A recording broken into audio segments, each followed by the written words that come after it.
La sangre y el poder, estas fueron las obsesiones de los dos que definieron a Henry VIII como rey. Mientras su cuerpo rompía de dentro durante los últimos días de invierno de 1547, el rey más notorio de Inglaterra enfrentó su muerte con la misma calculación indefensa que había visto a él ejecutar a 2 esposas y a innumerables enemigos. El león está muriendo, respondieron los guardias detrás de las puertas cerradas, pero sus lágrimas permanecían claras hasta el final. La jornada a este grotesco final comenzó décadas antes con un hermoso príncipe atlético renombrado en Europa por su vigor y valentía. ¿Cómo transformó a este chico de oro de la Renación en el monstruoso tirante respirando en las cámaras brillantes del Palacio de Viteal? La respuesta se encuentra no solo en sus famosas casas, sino en una serie de catástrofes médicas que rompían ambos su cuerpo y su mente más allá del reconocimiento. A principios de enero de 1547, Henry era bastante reconocible como el hombre que había jugado con los reyes más finos en Cristo. Su cuerpo había convertido en un campo de batallas de aflicciones, sus pies rodeados de ulceraciones que emitían un olor tan feo que Cortias luchó para no vomitar en su presencia. El rey ahora necesitaba dispositivos mecánicos para mover su enorme cantidad, lo que algunos cuentos sugieren que había expandido a cerca de 400 libras. Su hermoso rostro había crecido distorsionado y aburrido, los ojos abiertos profundo en sangre que habían tomado un hueco amarillo enfermo. Los médicos reales habían exhaustado su límite arsenal de remedios. La sangre, las concocciones herbales y las oraciones, todo esto se suponía inútil contra el cóctel de enfermedades que consumía su sobrino. La mayoría de los historiadores modernos creen que Henry sufrió diabetes tipo 2, posiblemente osteomielitis, una infección de hueso dolorosa que explicaría la agonía crónica en sus pies. Lo más preocupante fue la deterioración mental del rey. Su temperamento legendario había crecido en episodios de furia explosiva interpuesto por periodos de letalidad confundida. Aún así, a medida que la muerte se aproximaba, la política de sucesión consumía el juicio royal.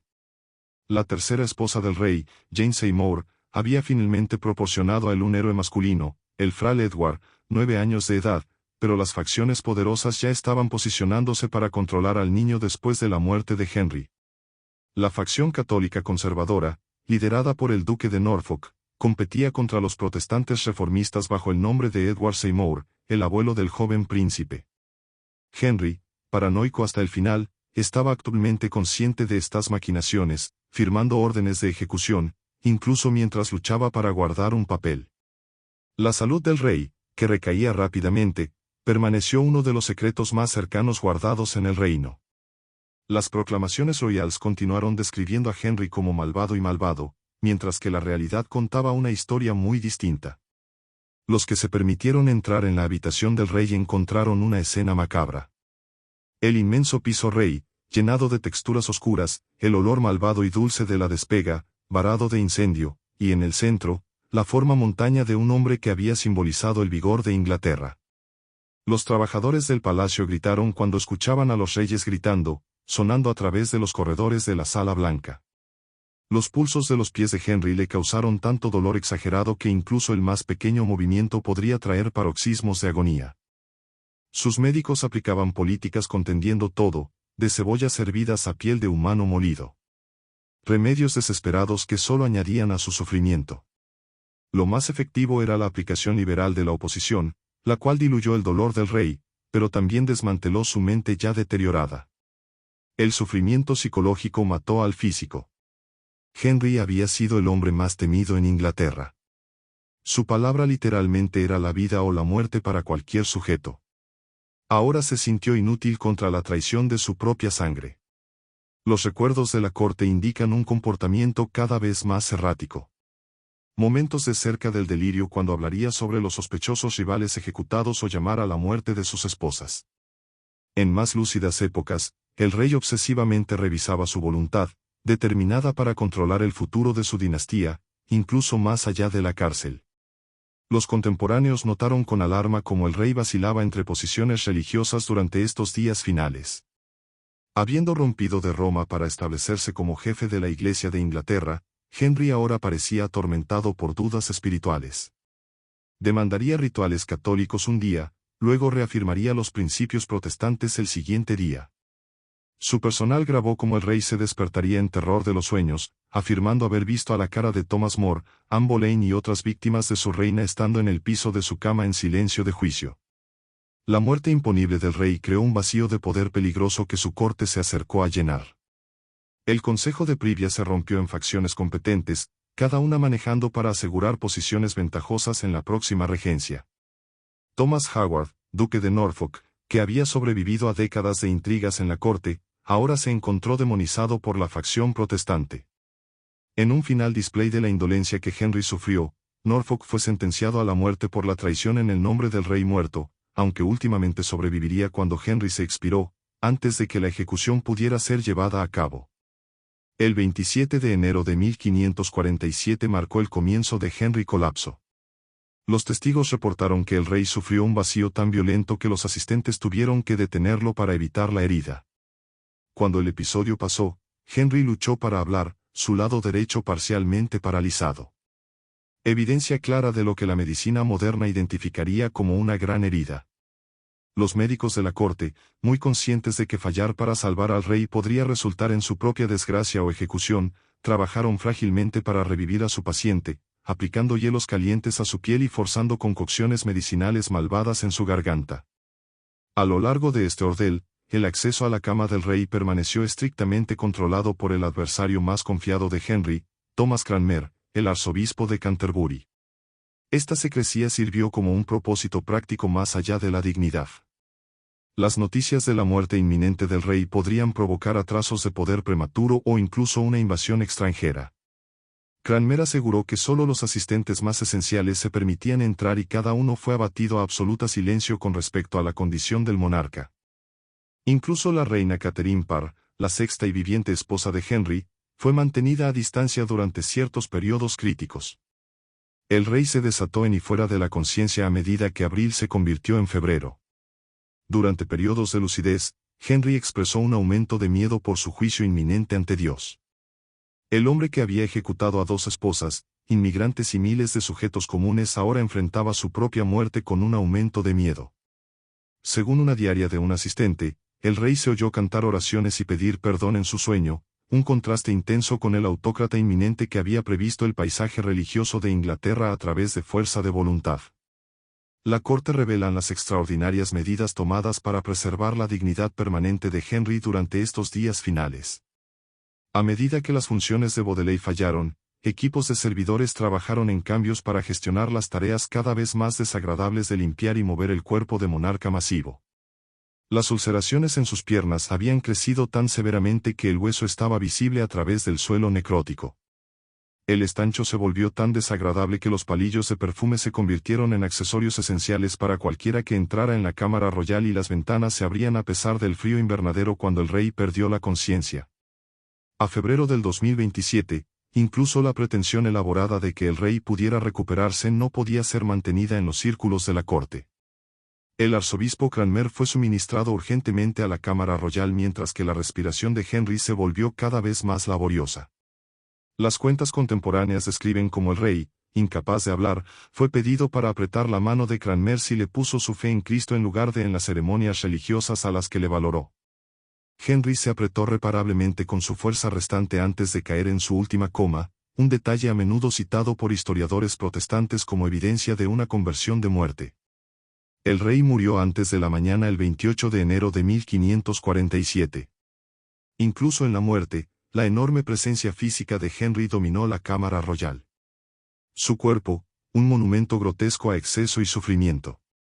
La causa oficial fue grabada simplemente como de caída natural, aunque el análisis médico moderno sugiere una combinación letal de fallecimiento de corazón, sepsis de heridas infectadas y complicaciones de la probable diabetes tipo 2. Más remarcable que la muerte en sí fue la extraordinaria conspiración de silencio que seguía, mientras que el Consejo Privy suprimió las noticias durante 3 días plenos mientras consolidaba el poder alrededor de la joven Edward B. Este delay fue crucial en establecer una transición suave de poder. Mientras que el cuerpo de Henry se calentaba en su cuarto, Edward Seymour, alcalde de Hereford y abuelo del nuevo rey, se movieron con eficacia para asegurar el control. Fueron tomados reuniones secretas, fortalecidas fortalezas claves y rivales potenciales se neutralizaron antes del anuncio público de la muerte de Henry el 31 de enero. cuando las campanas de Londres finalmente le dijeron para marcar la pasada del monarca, Edward Seymour ya había sido nombrado protector del señor y duque de Somerset, efectivamente gobernando Inglaterra en nombre de su abuelo. La disposición de los restos de Henry presentó desafíos únicos que revelaron mucho sobre las prácticas de funeral de Tudor y la condición física del rey en la muerte.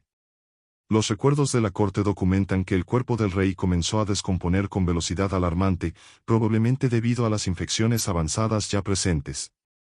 Los embaladores trabajaron frágilmente para preparar el cuerpo, retirando órganos internos y llenando las cavidades con hierbas y preservativos. Incluso estos expertos fueron reportadamente asombrados por el estado de los órganos internos de Henry, en particular su sangre enferma y el corazón aburrido. La caja de Henry necesitaba una construcción especial para acomodar su enorme cuerpo, reportadamente mediando casi 2 veces la longitud de una casqueta de un novel. El peso necesitaba una cerveza reforzada y adicionales cargadores de palos para transporte. Durante el descanso en el estado de Viteal, los testigos reportaron que la caja de hielo se dividió bajo presión de gases creados dentro del cuerpo descompuesto, llenando fluidos en el piso de la iglesia. Este detalle macabro fue rápidamente cubierto, pero las cifras sugieren que los perros licaron en el descanso, creando una final indignación grotesca para un rey obsesionado con la majestad. La procesión de funeral a Windsor Castle el 16 de febrero proporcionó al régimen Tudor una última oportunidad para disfrazar el poder de Henry, incluso en la muerte. Carros negros empujaron la caja masiva por las calles cerradas con muñecas, mientras efigies deputaban al rey como si hubiera aparecido en su prima, en lugar de la figura que había convertido. En St. George's Chapel en Windsor Castle, Henry estaba descansando junto a Jane Seymour, la única esposa que le había dado un hijo y un hermano, y la única que había sido evitada la experiencia de caer en favor del rey por la muerte de complicaciones infantiles antes de que las afecciones de Henry pudieran caer. La realidad física de la descomposición de Henry estaba en contraste intenso con la mitología ya en proceso sobre su reino. Los pintores de la corte, como Hans Holbein, habían diseñado la imagen duradera de Henry como el envaimiento de poder masculino. Las piernas, firmemente plantadas, las manos en los huesos, brillando desafiantemente en el espectador. Esta propaganda no se parecía a la muerte de un cuerpo ahora cerrado debajo del piso de la piedra de Windsor, pero que se convertiría en la representación definitiva de Henry VIII en la imaginación popular por siglos a venir. La voluntad de Henry reveló sus últimos intentos de controlar el futuro desde más allá de la gravedad. El documento de 30 páginas de la corte de la iglesia reveló la sucesión primero a Edward, luego a Mary, hija de su primera esposa, Catherine de Aragón, y finalmente a Elizabeth, hija de Anne Boleyn. Esta línea clara de sucesión, aunque interrumpida por la reina de Lady Jane Grey, eventualmente se seguiría exactamente como Henry lo especificó. La postumosa gripa del rey en Inglaterra se extendería a través de todos los 3 de sus hijos, cada uno de ellos se dirigiría como monarca de Tudor antes de que la dinastía finalmente terminara con la muerte de Elizabeth y en 1603. Más inmediatamente significativo fueron los regimientos de poder que Henry estableció para la minoría de Edward. El rey creó un consuelo de regencia de 16 hombres que se intentaba gobernar colectivamente hasta que Edward llegara a 18.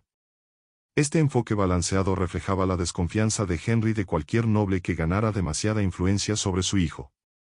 Sin embargo, su plano cuidadoso fue rápidamente interrumpido cuando Edward Seymour desmaneció a sus consejeros para ser nombrados Lord Protector en los días de la muerte de Henry.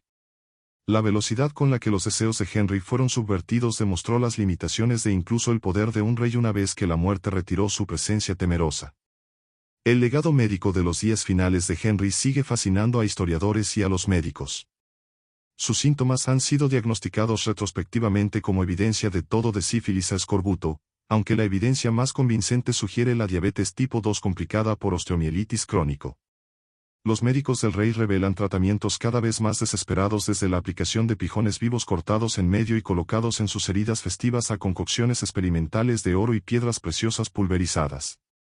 Estas heridas caras pero inútiles reflejan las limitaciones de la medicina de Tudor y las medidas excepcionales tomadas por un paciente de su estatus. Quizás las más poesías fueron los efectos personales encontrados en las salas del rey después de su muerte.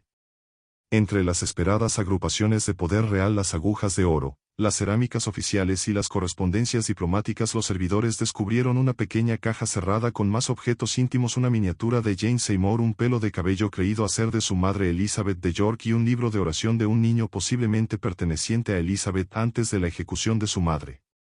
Estos detalles humanizantes ofrecen una vista del hombre detrás de la reputación monstruosa, sugiriendo que incluso cuando su cuerpo y mente deterioraron, Henry mantuvo alguna conexión con las bondades de la familia y sentimientos personales.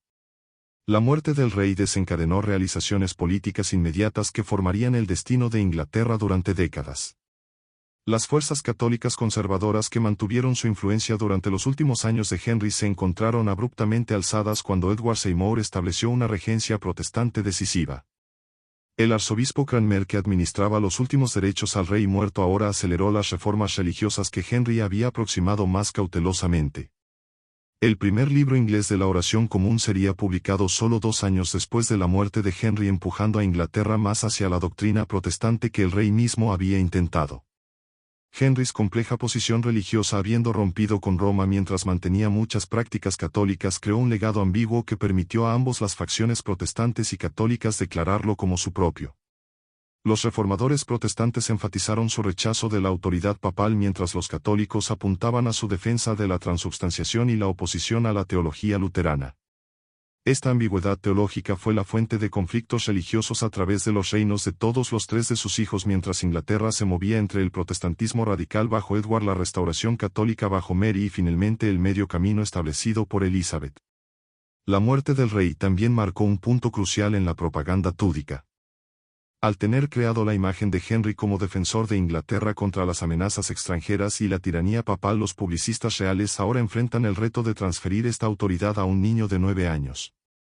Las portadas de Edward V deliberadamente resaltaron la icónica posición de su padre, depictando al niño con la misma postura larga y defiante expresión que caracterizó las portadas más famosas de Henry. Las ceremonias de juicio enfatizaron la continuidad con las cortes requeridas para abrazarse al trono vacío de Edward con la misma reverencia que le había mostrado a su padre. Más allá de la esfera política, la muerte de Henry reverberó a través de la vida diaria a través de Inglaterra. Durante casi 4 décadas él había sido el embodimiento de la autoridad royal. Su personalidad y las actitudes directamente formaban la gobernación hasta el nivel local. Su pasado creó un vacío psicológico tanto como un pasado político.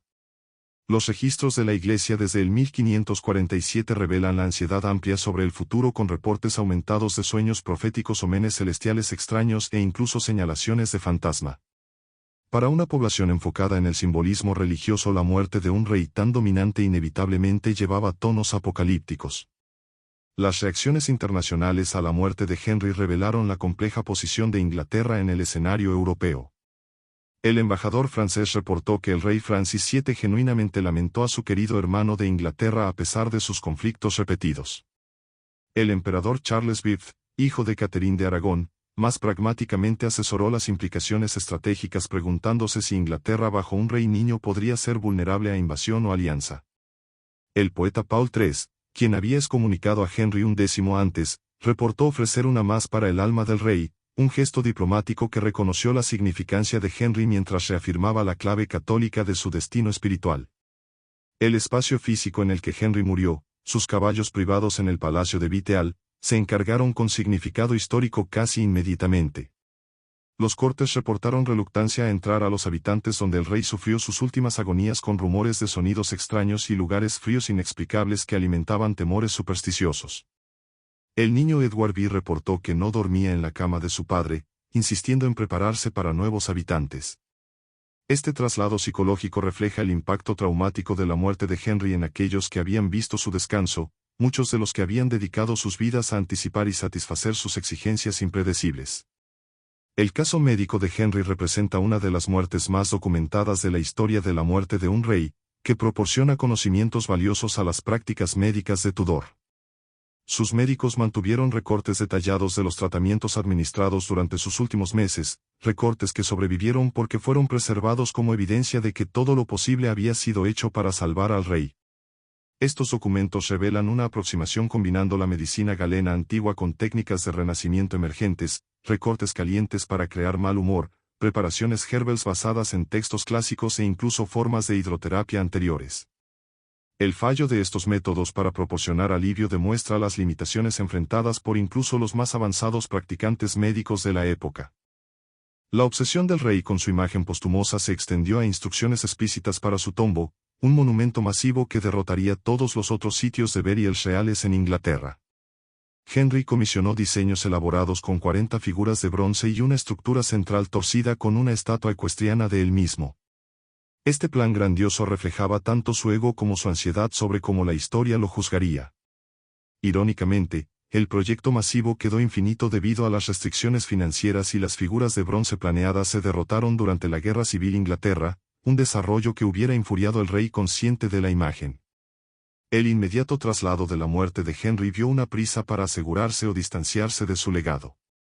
Courtiers que habían perdido el favor durante sus últimos años se escondieron, mientras que otros que habían disfrutado de su patronamiento se arrastraron para establecer nuevas relaciones. Los archivos contienen correspondientes poesías de servidores reales que de repente se encuentran sin posición después de décadas de servicio a las necesidades personales del rey. Para muchos, la adaptación parecía imposible. Las habilidades necesarias para gestionar el temperamento volátil de Henry no tuvieron ninguna aplicación en el más restringido tribunal de Edward V. Algunos favoritos se suicidaron en los meses siguientes a la muerte del rey, incapaces de navegar los cambios de poder rápidos. Quizás, más significativamente, la muerte de Henry marcó el comienzo de una transición crítica en la gobernanza inglesa, de un monarca absolutista cuya voluntad personal dominó la política a formas más colaborativas de compartimiento de poder entre el rey y la nobilidad. Edward Seymour, como protector del rey, no tenía la autoridad personal y dependía más de la aprobación de la cárcel. Este cambio, aunque temporalmente fue reversado durante la reina de Mary, estableció precedentes para la construcción del poder rey que se desarrollaría más adelante bajo Elizabeth y que últimamente contribuye a la evolución constitucional. La muerte de Henry así paradoxalmente debilitó la misma institución de monarquía absoluta que había pasado su vida fortaleciendo. La enfermedad final del rey se convirtió en un tema de retrospección médico intenso, con cada generación de médicos reinterpretando sus síntomas según la comprensión contemporánea. Los médicos victorios, influenciados por perspectivas morales sobre la enfermedad, enfatizaron a la sífilis como una probable causa, considerando la condición de Henry como retrospección divina para sus excesos sexuales. Los especialistas del siglo XX se enfocaron más en los disórdeos metabólicos, sugiriendo la gout y la diabetes como culpas primarias. Los historiadores médicos modernos propusieron diagnósticos más complejos, incluyendo el síndrome de MacLeod, una rara condición genética que explicaría tanto su deterioración física como sus cambios psicológicos, y la encefalopatía crónica y traumática que resultaba en múltiples heridos en su juventud. La disposición de las personalidades personales de Henry ofrece una visión reveladora de las actitudes de Tudor hacia la muerte y la recuerda. Los inventarios de la corte documentan cómo objetos tocados por el rey en sus últimos días fueron tratados con particular reverencia, algunos preservados como reliquios cuasi. A pesar de la rejección oficial, su último set de ropa nocturna pintado con fluidos corporales fue ceremonialmente quemado bajo la supervisión de Cranmer, un acto combinando sanidad práctica con significado simbólico. Objetos más valiosos, incluyendo su extensa colección de instrumentos astronómicos y mapas, fueron catalogados con cuidado antes de ser distribuidos de acuerdo con su deseo o retirados para la educación de Edward. La muerte de Henry colocó a sus esposas e hijos en posiciones precarias, requiriendo una cuidada de navegación de la política de la corte. Catherine Parr, su hija, mantuvo un descanso público dignificado mientras se movía en privado con velocidad remarcable para casarse con su verdadero amor, Thomas Seymour, una unión que había abandonado durante la vida de Henry. Edward, de 9 años, ahora rey en nombre, pero muy controlado por sus abuelos Seymour, grabó la muerte de su padre con detención disturbante en su diario. El embajador del rey fue ordenado a volver a casa el 4 de enero sobre la muerte del rey, mi padre, cuya alma Dios perdona. La entrada formal y inemocional sugiere la relación personal entre padre e hijo. Sin embargo, las hijas de Henry enfrentaron sus propios desafíos en el nuevo régimen. Mary, a los 31, permaneció un católico comprometido, cada vez más alienado por las reformas protestantes de Edward. Elizabeth, de 13 años, tuvo que navegar la vida de la corte con extraordinaria precaución, su posición rendida vulnerable por la ejecución de su madre y las preguntas sobre su legitimidad. Ambas princesas eventualmente sucederían al trono que le había prometido a Henry, pero el camino sería peligroso. Mary, evitando profundamente la ejecución durante la rebelión de Wyatt, y Elizabeth, sufriendo la cárcel en la torre durante la reina de sus hermanas. Los contos de las últimas horas de Henry revelan la extraordinaria isolación experimentada por incluso el monarca más poderoso en el momento de la muerte. A pesar de estar rodeado por médicos, asistentes y courtiers, los records contemporáneos sugieren que Henry enfrentó su fin en la soledad esencial, separado de otros por su estatus royal y la naturaleza personal de la muerte. El arzobispo Cranmer, intentando el conforto espiritual, recibió anualmente poca respuesta más allá de ese último agujero. El rey, que había comandado absoluta obediencia a lo largo de su reino, se encontró últimamente viajando más allá de la soledad, un recuerdo poignante de la gran potencia de la mortalidad. El año siguiente a la muerte de Henry reveló cómo duramente su personalidad había dominado la gobernación inglesa. Los records administrativos muestran un backlog de decisiones que esperaban su atención personal. Muchas de las cuestiones que podrían haber sido resolvidas por los subordinados, pero fueron elevadas a una decisión royal debido a una cultura de extrema defensa. Sobre la regencia de Edward, los procesos de gobierno no necesariamente fueron reestructurados para funcionar sin el directo involucro del rey. Esta transición, mientras inicialmente caótica, últimamente fortaleció la gobernanza institucional, desarrollando sistemas burocráticos que podrían operar independientemente de la atención personal del monarca. La procesión de funeral elaborada de Henry representó su última aparición en el teatro público de poder de Inglaterra. Los recuerdos contemporáneos describen a los carros tapados en vela negra, heralds cargando armas ceremoniales y un efecto de wax de tamaño de vida del rey en plena regalía atrás de su cofre. El cuerpo artificial, sustituyendo por el decaído y natural, se congeló debajo. Esta procesión viajó desde Londres a Windsor durante varios días, permitiendo a miles de sujetos observar esta última manifestación de la majestad de Tudor. La coreografía cuidadosa reflejaba la profunda ansiedad sobre la transición política, usando el ritual para reafirmar el mensaje de que, mientras el rey muriera, la monarquía duró. Los médicos que fallaron para salvar al rey enfrentaron destinos incertos en el traslado. Los recuerdos médicos muestran que algunos se aseguran rápidamente en posiciones con otras familias nobles, mientras que otros enfrentan ostracismo profesional por su asociación con el tratamiento de Henry sin éxito. El doctor Thomas Wendy, que había sido valiente suficiente para informar a Henry de su muerte impendible cuando otros no lo hicieron, transformó esta demostración de coraje en un servicio continuado bajo Edward B. Los apotecarios del rey enfrentaron estrategias particulares, con inventarios de medicinas que se suministraron durante la enfermedad final de Henry, examinados por posible negligencia o, peor, desesperación de muerte deliberada. La examinación científica de los restos de Henry, realizada durante renovaciones de las casas en los siglos XVIII, proporcionó conocimientos tantalizantes sobre su condición física en la muerte. Los trabajadores reportaron encontrar un enorme esqueleto consistente con la estatura conocida de Henry, con evidencia de deterioración severa del joint, especialmente en las piernas. Técnicas modernas de forensicación aplicadas a los records históricos médicos sugieren que Henry podría haber alcanzado el peso extraordinario de aproximadamente 400 libras de peso en la muerte, con un tamaño de peso excedente de 50 pulgadas. Esta obesidad extrema, combinada con la pobre circulación en sus piernas y las heridas abiertas describidas en cuentos contemporáneos, habrían creado condiciones ideales para la sepsis que probablemente contribuyeron a su muerte. Quizás lo más revelador sobre los últimos días de Henry es lo que nos dicen sobre las limitaciones de los poderes. El rey, que había resapido el paisaje religioso de Inglaterra, ejecutó a reinas y nobles con impunidad y construyó una nave que eventualmente gobernaría los océanos del mundo, se encontró absolutamente inútil contra la deterioración de su cuerpo. Los records de la justicia describen episodios de Henry agitando contra sus médicos, exigiendo que restoren su salud a través de la fuerza de la comandante royal. Esta fútil defensa contra la realidad biológica revela el paradoxo central de la monarquía absoluta, la vulnerabilidad inevitable de incluso el cuerpo humano más poderoso para la enfermedad, la destrucción y la muerte. La ambigüedad religiosa alrededor de la muerte de Henry creó espacio para narrativas competentes que servían varias funciones políticas.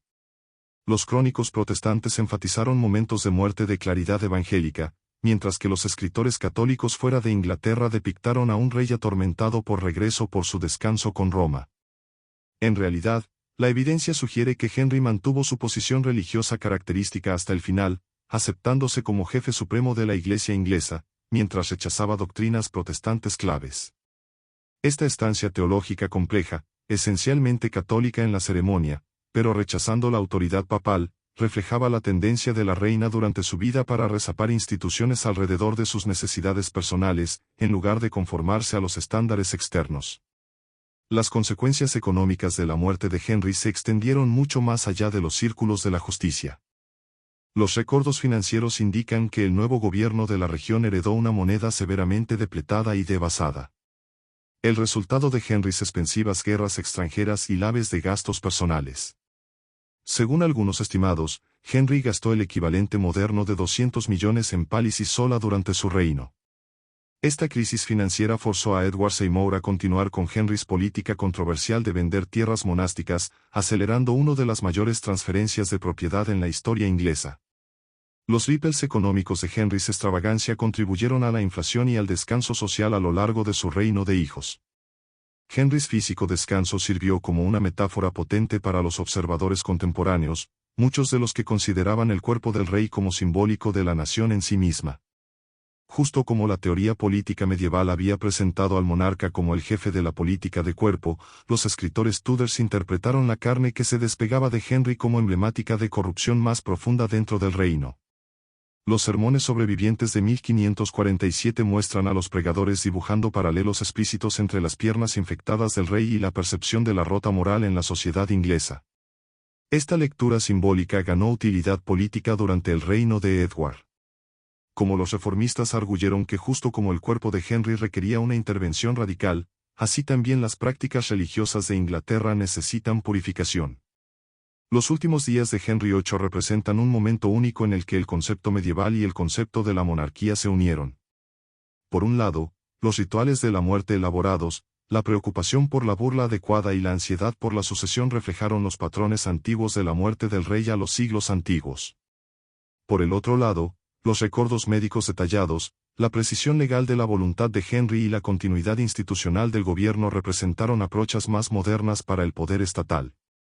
Henry murió así desmantelando dos eras. El último rey inglés a tener una verdadera autoridad medieval, pero también un monarca que había pioneado el aparato estatal burocrático que definiría la futura gobernanza. Lo que, al final, hace la muerte de Henry VIII tan compelling no es solo sus detalles físicos aburridos o su significado político, sino lo que revela sobre la condición humana en sí misma.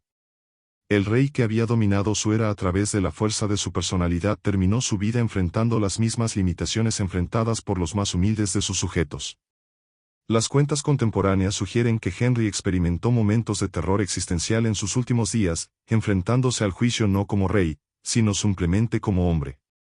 Como el arzobispo de Canterbury lo recordó anualmente mientras administraba los últimos derechos, estás a punto de aparecer cuando no hay títulos de peso y no hay poder terrestre que ofrezca protección. En esa última vulnerabilidad humana, tal vez el rey más infamoso de Inglaterra haya logrado una conexión con sus sujetos que lo habían iludido durante su reino.